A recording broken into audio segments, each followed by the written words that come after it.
Luto tayo ng hapunan, mga beshi. Ayan nga mga mare, magluto nga tayo ng hapunan. May ulam kami pero gusto ko may sabaw. Kaya magluluto ako ngayon ng fish na may sabaw. Lagyan natin ng mantika. Konti-konti lang. Tapos, lagay natin yung mainit na lagay natin yung luya. Gusto ko maraming luya para matagal din yun.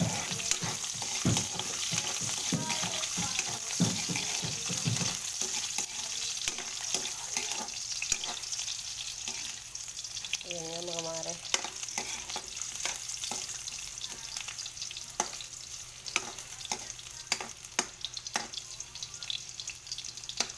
Lagay natin yung luya.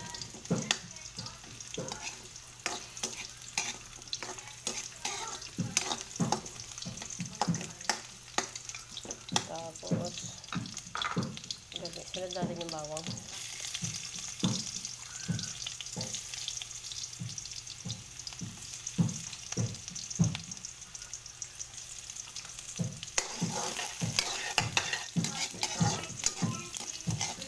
Medyo mapula-pula na yung bawang at saka yung luya.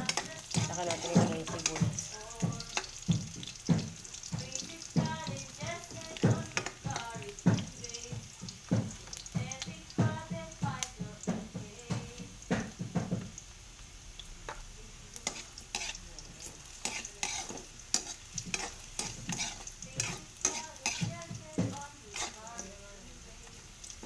Ayan mga mare, ilagay na natin yung ating sibuyas.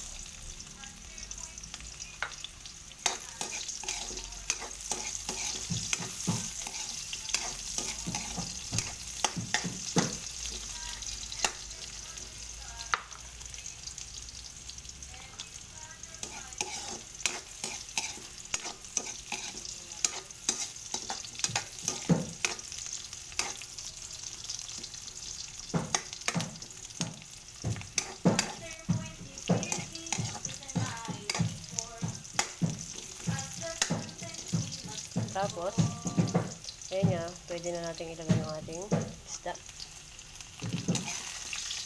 Nilagyan na rin yung ating para medyo may lasa.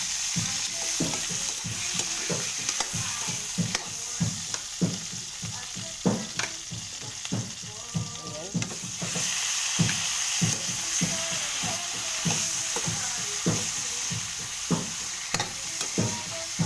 Parang sobrang pagod ko kasi ngayong araw. Kasi una-una, naglinis ako ng shop namin.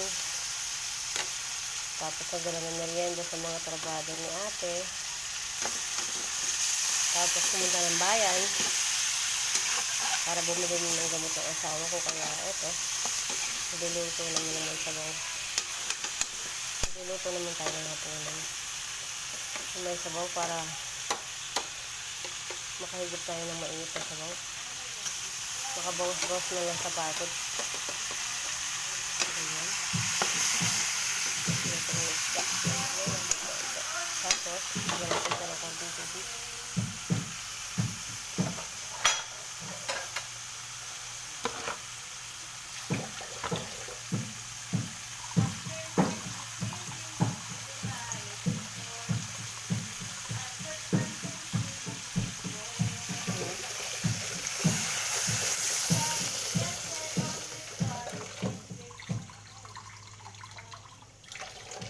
Ayan, nasa atin po kung gaano karaming sabaw ang lalagay natin.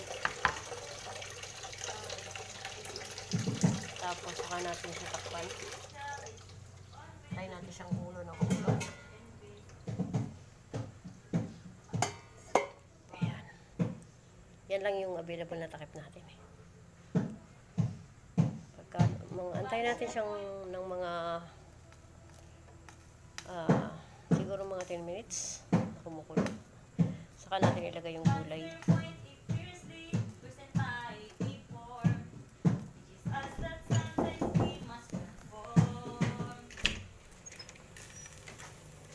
Ayun na, tumatay na yung amo ko. Hindi pa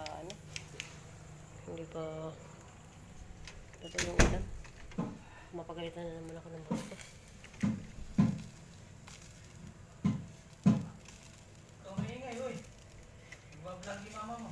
Uy, nagpa-practice siya ng ano, kanta niya sa BSU.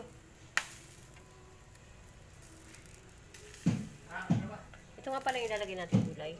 Ayan. Ano yan, pechay. Tapos meron tayong dalawang sili. Ito naman, ano, pechay bagyo to. Optional lang to kung gusto niyo lagyan dito, pero pwede rin hindi. Kasi nilagay ko na kasi masasayang.